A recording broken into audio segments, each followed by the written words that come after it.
Allah Ta'ala.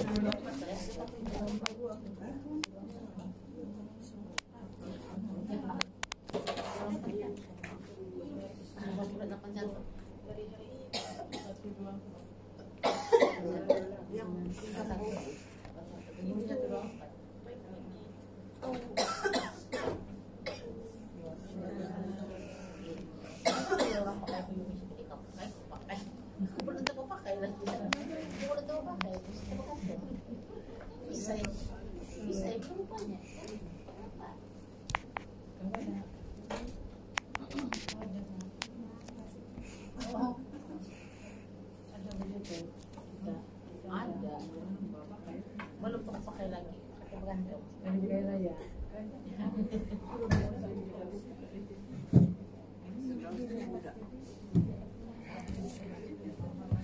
Bismillahirrahmanirrahim. Alhamdulillahirabbil wassalatu wassalamu ala asyrafil anbiya'i wal mursalin wa ala alihi wa sahbihi ajma'in. Allahumma salli ala sayyidina Muhammad wa ala ali sayyidina Muhammad.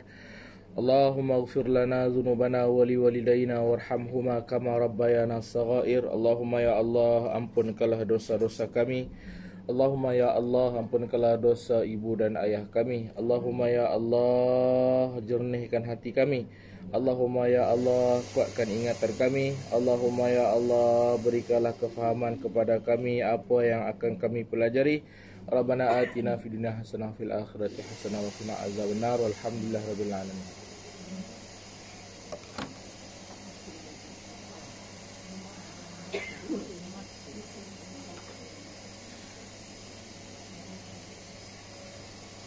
Okey, Mak, yang minggu lepas punya yang kita belajar tentang sujud sekali tu, clear ke? Ataupun ada baru persoalan-persoalan baru timbul ke? Baru teringat ke? Okey ke? Kau lupa dah?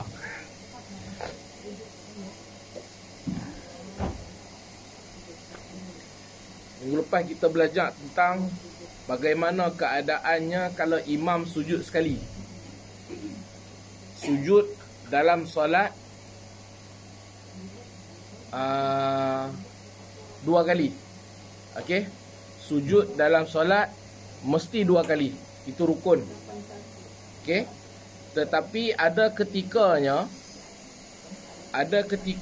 kita mungkin sama ada imam ataupun kita sendiri, kita terlupa. Bila terlupa, kita sujud sekali. Kalau kita berimamkan imam, kalau kita solat berjamaah, makanya bila imam sujud sekali, apa nak buat? Kita sujud kali kedua. Sujud kali kedua. Macam tu juga kalau kita sembahyang seorang diri. Sembahyang di rumah, sembahyang zuhur. Baru lepas bergaduh dengan papa, ataupun bergaduh dengan cucu, ataupun mungkin baru lepas bergaduh dengan kucing. Oi, mama jangan mah, bergaduh dengan kucing boleh stres tu. Bergaduh dengan kucing. Bergaduh dengan kucing. Dah bergaduh apa semua, lepas tu masuk waktu zuhur. Marah tak habis lagi ni. Bila marah tak habis lagi, dia bawa sampai dalam sembahyang, tahu tak? Dalam hati ni dia duk beleter tau, duk bercakap macam-macam pasal kucing ni. Palui punya kucing. Aku baru je beli kasut tu, aku letak di situ sekejap je dia kencing. Dia tahu ke? Kalau dia kencing tu nanti aku nak berjalan, nak kena cuci. Lepas tu kalau cuci pula nanti bau lagi. Duk cakap sorang-sorang ni dalam hati. Siapa tahu? Tuhan je tahu. Tapi dalam keadaan apa? Dalam keadaan duk diri ni. Duk diri. Rakaat pertama. Lah kali Allahu Akbar sujud. Dia bukan zakat ni, dia lupa rukuk. Yang tidak pun tak, apa tak tu rukuk. Boleh jadi tak? Boleh. Boleh jadi juga kita sujud sekali ni. Bila berlaku je, bila teringat je apa nak buat. Cepat-cepat kembali kepada rukun yang sepatutnya. Contoh, kalau kita baru sujud sekali. Lepas tu kita terus bangun, berdiri. Apa nak buat? Bila teringat, bila dah berdiri tu baru teringat, baru sujud sekali. Jangan saja. Dan terus duduk. antara dua sujud, kemudian sujud. Lepas sujud tu barulah berdiri. Habis tu yang tadi terlupa dah berdiri tadi macam mana? Yang tu dimaafkan. Sebab apa? Sebab lupa. Kalaulah sujud sekali, lepas tu lupa, terus berdiri. Tadi sujud sekali ya. Tapi tak apa kot, Tuhan Maha Pengampun lagi Maha Penyayang. Kalau dia dah sedar, dia sedar daripada lupa tu, tetapi dia masih tak patah balik, batal solat dia. Batal. Tak jadi. Sebab sujud sahwi ni, sujud sahwi dia tidak boleh menggantikan rukun. Tetapi sujud sahwi sunat dibuat setelah kita kelupaan.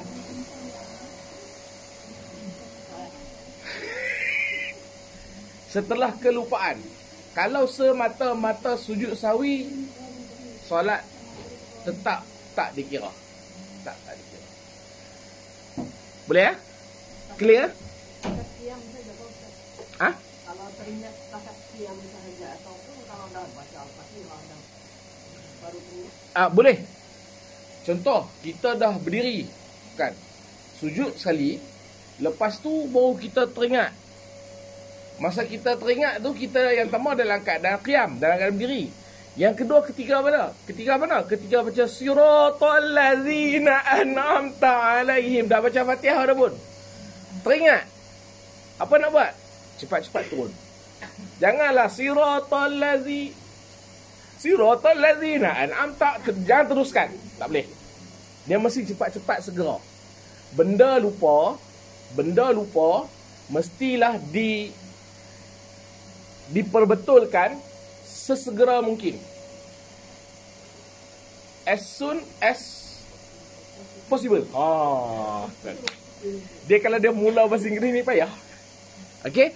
As soon as possible, benda lupa mesti dibuat segera. Tak boleh dilengah-lengahkan. Sama ada kita solat seorang diri ataupun kita jadi imam. Clear? Jelas kan? Kalau lepas salam baru dia Cantik soalan mama.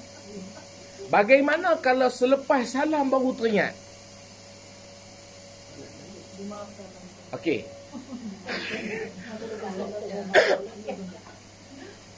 Kalau selepas salam, fil alamin innaka hamidum majid. Assalamualaikum warahmatullahi. Assalamualaikum warahmatullahi. Standard biasanya kita tak terus bangun kan. Apa kita buat? Kita istighfar kan. Astaghfirullahalazim. Astaghfirullahalazim. Baru teringat. Tadi rukuk sekali je, sujud sekali je. Tadi sujud sekali je. Tapi dah habis sembahyang ni. Solat dah habis. Bukan sekat solat dah habis. Dalam keadaan kita sedang istighfar. Apa nak buat?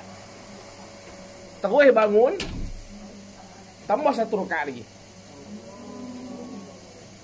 Sebab rakaat yang kita sujud sekali tu, yang tu tak dikira rakaat. Sebab rakaat tu tak sempurna. Bila tak sempurna, makanya bila teringat selepas solat, ketika mana tengah istighfar, apa nak buat? Terus bangun, buat satu lagi rakaat. Ya. Bangun tu tak perlulah. Tak perlu niat usolli fard. Tak. Bangun terus buat. Sebab kita masih lagi di dalam solat. Biarpun lepas salam. Tapi kalau mama dah istighfar, mama dah wirid panjang-panjang, mama dah dekat doa, dah apa ni? Tengah doa. Mama wirid apa? Biasanya kita lepas solat kita akan wirid yang pertama astaghfirullahalazim 3 kali. Itu yang pertama biasanya lah. Ni saya cerita biasa. Yang kedua kita akan sebut la ilaha illallah wahdahu la syarikalah, betul tak? Lepas tu kita akan sebut Allahumma ajirni minan nar, betul tak? Lepas tu kita akan sebut Allahu la ilaha illa huwal hayyul qayyum, betul tak? Lepas tu kita akan ilahana rabbana subhanallah 33 kali, betul tak? Allahu akbar 33 kali, subhanallah 33 kali. Ini wirid yang biasa kita buat.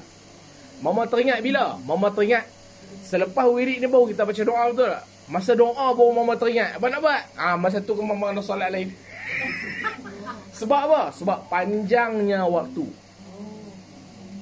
Berlalu panjangnya waktu pada kebiasaan bila orang tengok, ni dah habis dah. Tak dah. Maka kena solat lain. Kenapa kena solat lain? Sebab solat mama tadi tak dikira sebagai solat. Sebab tak sempurna. Dia balik Ustaz, 4 dapat. Ya. Kalau mama aja mama buat 8.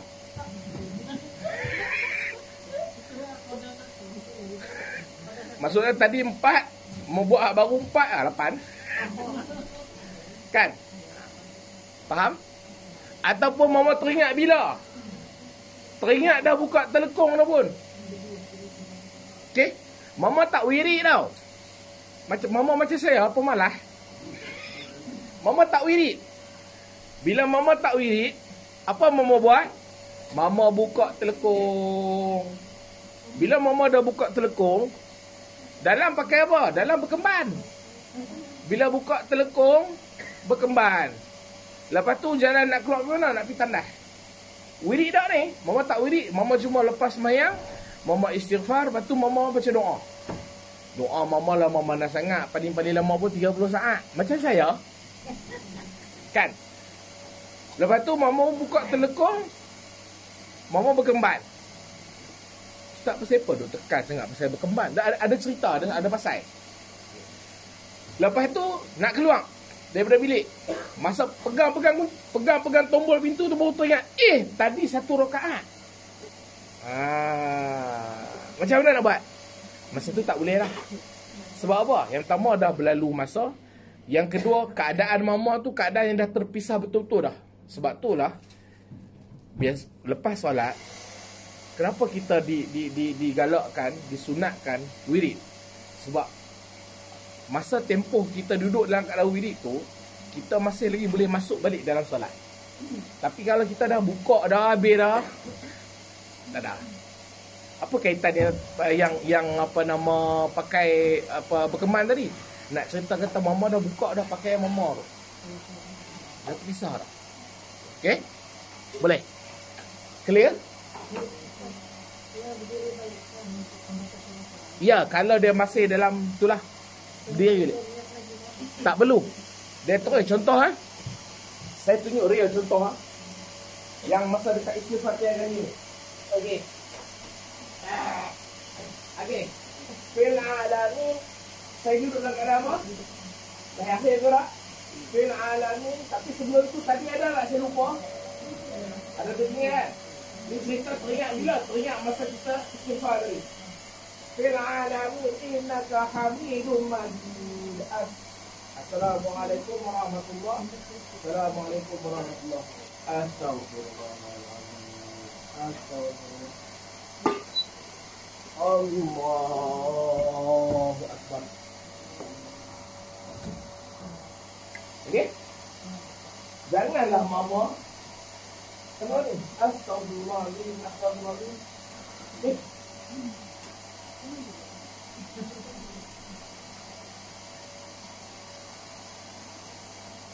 Bau nak bangun? No. Teringat.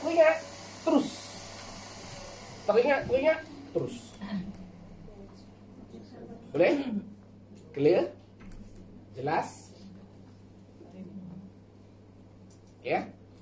Kenapa saya ulang balik? Sebab minggu lepas saya takut ada yang tak clear. 5. Ada lagi soalan tambahan? Mama balik-balik tanya soalan yang sama pun saya tetap akan jawab. Masalah terlupa Ustaz. Masalah terlupa sudah tua-tua. Ya. Yang pertama sebab kita lupa. Yang kedua sebab benda ni kita biasalah mau. Ada masa belajar kita ingat, bila jadi real lupa. Saya sendiri pun pernah, walaupun saya mengajar kitab tentang masalah solat, bila berlaku masalah dalam solat, dengan saya pun blur. Dia main, tiba-tiba dia jadi hilang. Jadi mama kalau perlu tanya balik-balik nak bagi faham, tak apa tanya, saya akan jawab. saya akan santuni mama sebaik mungkin. Dia. Okey ya? Selesai. InsyaAllah. Kalau tak ada apa, saya nak masuk ke masalah yang ke-124. Boleh? Baik, masalah yang ke-124. Mama punya buku muka surat berapa? 81. Mama tengok muka surat 81, masalah yang ke-124. Okey. Muka surat 81, masalah yang ke-124. Saya lupa lagi buku mama. Maaf lupa. Tahu saya nak lupa lagi ya. Baik, imam turun sujud pada akhir sembahyang. Okey. Imam turun sujud pada akhir sembahyang. Okey. Kita nak bercerita, kita nak berkongsi tentang imam dia turun sujud pada akhir sembahyang. Boleh tak imam turun sujud pada akhir sembahyang? Boleh. Habis situasi mana yang tak boleh? Sekejap lagi kita tengok. Atau ia sujud daripada qiyam pada sembahyang sirriyah. Sembahyang sirriyah. Sembahyang sirriyah ni sembahyang yang kita baca, yang imam baca slow. Sembahyang apa? Sembahyang zuhur, sembahyang asar, subuh, maghrib, isyak tak dikira sebagai sembahyang sirriyah. Subuh, maghrib, isyak disebut sembahyang jahar. Sembahyang jahar ni maksud dia apa? Maksud dia bacaan dalam solat tu dibaca dengan kuat. Ustaz, kalau saya duduk di rumah, saya tak sembahyang di masjid, saya tak ikut imam, saya sembahyang seorang-seorang saja di rumah, bolehkah saya nak baca dalam bacaan solat zuhur dan solat asar tu, saya nak baca kuat-kuat, saya seorang-seorang je kat rumah Ustaz? Boleh tak? Boleh? Tak ada masalah. Boleh? Tak ada masalah. Ataupun sembahyang maghrib, isyak, subuh, sembahyang tu sunat dibaca dengan kuat. Tapi apa kita buat? Kita di rumah kita sembahyang slow-slow. Ustaz, saya baca slow-slow, boleh tak sembahyang subuh?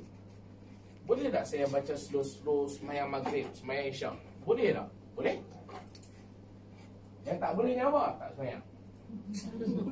Settle tak lah, kan? Ustaz, Ya, ya mak. kenapa kalau Johor dengan Asar tu kita tak boleh buat sekali? Apa sebabnya? Oh, okey. Baik. Mama tanya, Mama pensyarah tanya, kenapa Zuhur dengan Asar tu kita tak boleh baca kuat-kuat? Mama, saya betulkan sikit segmen tu. Bukan tak boleh baca kuat-kuat. Bila tak boleh maksud dia larangan kan? Solat Zuhur dan Asar tidak disunatkan dibaca dengan kuat kerana pada zaman Nabi dulu solat itu dibaca slow-slow kerana apa? Kerana tak mahu bila kafir Quraisy tahu, dia attack Nabi. Dia attack. Itu sejarah yang saya tahu lah. Sejarah setakat yang saya tahu. Okey? Makanya teruslah jadi macam tu sampai sekarang. Di sebalik, apa lagi di sebalik hikmah dibaca dengan slow? Yang setakat yang saya tahu itulah. Mungkin kalau mama-mama tahu lagi, boleh kongsi. Yang kedua, kenapa tak boleh dibaca dengan kuat? Dari sudut tak boleh, dia bukan tak boleh, dia bukan larangan yang bersifat haram. Bukan larangan yang bersifat haram. Maksudnya boleh saja kalau mama nak baca kuat.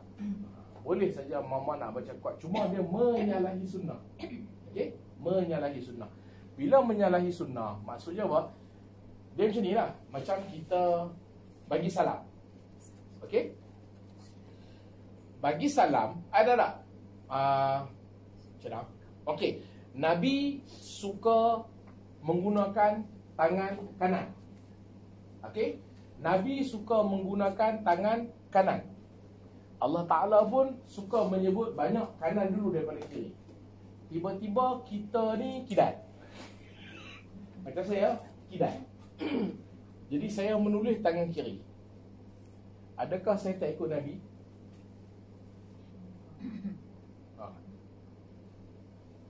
Bila kanan, maksudnya sepatutnya tulis pun kena kanan. Lalu mama pun paksa lah saya, Ustaz tak ikut sunnah, Ustaz kena tulis tangan kanan.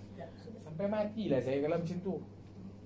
Okay, saya nak cerita ada benda yang larangan yang bersifat mesti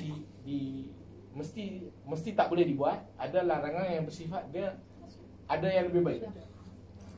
Okey, makanya sama juga dengan sembahyang Zuhur dengan Asar. Boleh ke tidak kita baca kuat? Boleh. Tetapi dia menyalahi sunnah. Dia bukan larangan bersifat haram. Okey? Larang? Okay. Tak masuk lagi. Baik. Mama Jita. Mana Mama Jita? Mama Jita. Sembahyang Siriah tu apa?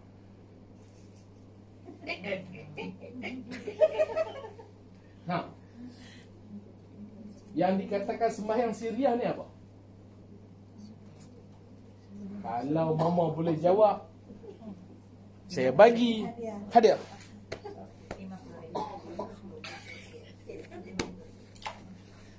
Dah. Saya bagi dah. Kalau Mama boleh jawab, saya bagi hadiah ni. Sembahyang Siriah ni apa? Tak tahu. Okey, baik. Sembahyang Siriah ni dia satu istilah. Bila sebut sembahyang Siriah ni apa dia? Dia satu istilah kepada solat Zuhur dan Asar. Sebab apa? Sebab Siriah ni maksud dia sir, perlahan, dibaca perlahan. Okey. Sembahyang Jahar ni apa? Kita sebut sembahyang Jahar, kita sebut subuh, maghrib, isyak. Maksudnya apa? Maksudnya dibaca dengan jahar, kuat. Okey, baik. Jika kenapa jika imam? Apa dia?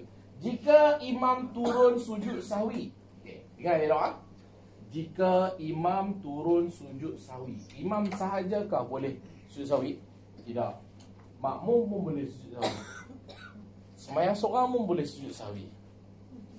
Cuma dalam konteks ni kita nak tengok imam turun sujud sahwi. Maksud dia kita sembahyang berjamaah. Jika imam turun sujud sahwi.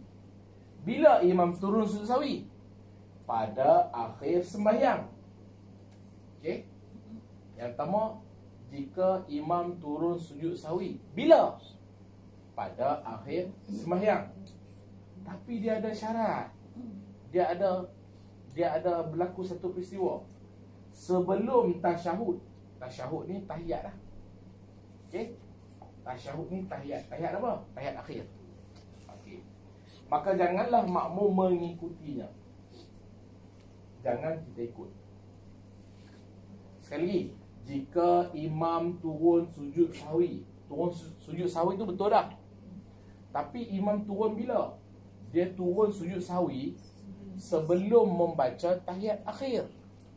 Sujud sahwi dilaksanakan bila? Selepas tahiyat akhir, bukan sebelum. Jadi kalau imam lakukan sebelum tahiyat akhir, maka makmum apa nak buat? Jangan ikut. Jadi batal lah solat. Tunjuk ke imam. Imam. No. Dengan mama batal lagi. Okey? Jadi batal tak solat imam tu? Kejap. Batal tak batal kejap. Yang pertama, bila imam turun sujud sahwi, sebelum dia maksud turun ni, bila dia melakukan sujud sahwi sebelum membaca tahiyat akhir, maka pada ketika itu kalau berlaku pada kita, kita jangan buat. Maksud jangan buat, jangan ikut imam tu. Itu yang pertama. Ya, jangan ikut imam. Walaupun Nabi kata dijadikan imam itu untuk diikuti, tetapi imam tak diikuti ketika mana imam melakukan kesalahan. Habis apa nak buat? Okey. Kalau berlaku macam tu, kita ada dua pilihan. Sama ada kita tegur imam. Apa nak buat? Subhanallah. Kalau lelaki, kalau perempuan apa nak buat?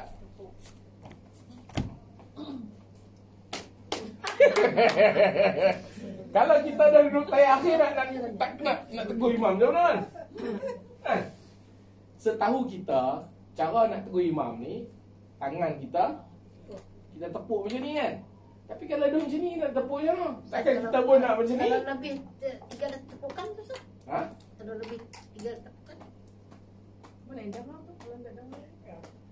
Cuma nak kata tegur ustaz. Anu kan imam di depan. Tu saya kata. Bila jadi ni kita pun sebut imam. No. Jauh. Baik, yang pertama tepuk jangan lebih pada 3 kali Tepuk jangan lebih pada 3 kali. Kalau yang pertama tu loh, tepuk jangan lebih pada 3 kali. Yang kedua, kalau imam tu tak dengar, imam, pergi mampus lah kau. Aku terus je lah. Imam ni tulian lagi Ha. bersama. Kalau bila sembahyang jemaah ni, kalau sembahyang ramai-ramai, maksud dia tanggungjawab lelaki lah. Jadi kita ambil konteks lelaki. Kalau lelaki tu apa dia nak buat? Dia tegur lah, subhanallah. Kalau dia tegur, imam tu tak tegur. Kalau dia tegur, imam tu tak bangun balik, apa nak buat? Kita boleh mufaraqah. Mufaraqah dia apa? Imam, I unfollow you. Okay, unfriend imam. Okay, baik. Habis kalau perempuan ni nak tegur macam mana? Kan, kalau dia tengah duduk macam ni nak tekan, tiba-tiba nak macam ni kan? Apa nak buat? Kalau dah macam ni, kan, kalau dah macam ni apa nak buat? Boleh tak? Jangan lebih-lebih. Okay. Okay, biasanya tak dengar. Okay. Jadi yang terbaiknya kalau untuk perempuan lah, yang terbaiknya apa nak buat? Mufaraqah. Kalau tak mufaraqah boleh tak? Boleh? Apa nak buat? Tunggu imam. Boleh ke Ustaz? Boleh. Sebab tu lah, cumanya bila tunggu imam ni, dia jadi panjang cerita lah. Kena lah dia lupa tu macam mana. Sebab tu ada pilihan mufaraqah. Jadi kalau saya secara peribadi, kalau berlaku benda-benda yang menyulitkan, saya akan tulis mufaraqah. Apatah lagi kalau kita peluang nak tegur imam tu jauh. Kalau kita sembahyang, ni kita, sini imam, okey. Tapi kalau ni kita, sana imam. Ataupun kita sebaris, kita sembahyang ramai-ramai, mama kan sembahyang ramai-ramai. Mama senang jadi imam. Duduk kat mana? Sana. Mama Karimah di mana? Sana. Mama Karimah yang tegur mama senang. Sampai ke sudahlah mama senang tak dengar. Jadi apa nak buat? Farqah. Okay? Boleh? Tak pernah dalam sejarah Ustaz, misal kata imam tu berlaku macam tu lah, dia tak ingat langsung. Terus yang di belakang dia tu menggantikan jadi imam, tak pernah berlaku? Sebab imam tu kita tak boleh beranggapan dia batal. Boleh jadi dia lupa. Maksud dia tak boleh terus makmum. Sebab tu imam bila dia salah tak semestinya solat tu batal lagi. Sebab apa? Kita kena beranggapan mungkin dia lupa. Melainkan apabila kita dah betulkan dia tak mengikut juga. Pada ketika itu kita bukan ganti dia, kita keluar daripada dia. Okey. Bila nak ganti imam tu salah bagaimanapun, kita tak boleh ganti dia, tapi kita boleh unfollow dia. Kita hanya boleh ganti dia bila dia keluar daripada tempat imam. Ustaz, Ya, Mak. kalau situasi ni Okey, berlaku pada solat Jumaat. Okey, berlaku pada solat Jumaat. Bagaimana? Maksudnya imam sujud sahwi sebelum membaca tahiyat akhir pada solat Jumaat. Apa nak buat? Mama menambah pening kepala saya. Sembahyang Jumaat tu. Sembahyang Jumaat ke sembahyang Zuhur ke semua sama. Sama dari sudut apa? Makmum kat belakang kena betulkan. Yang paling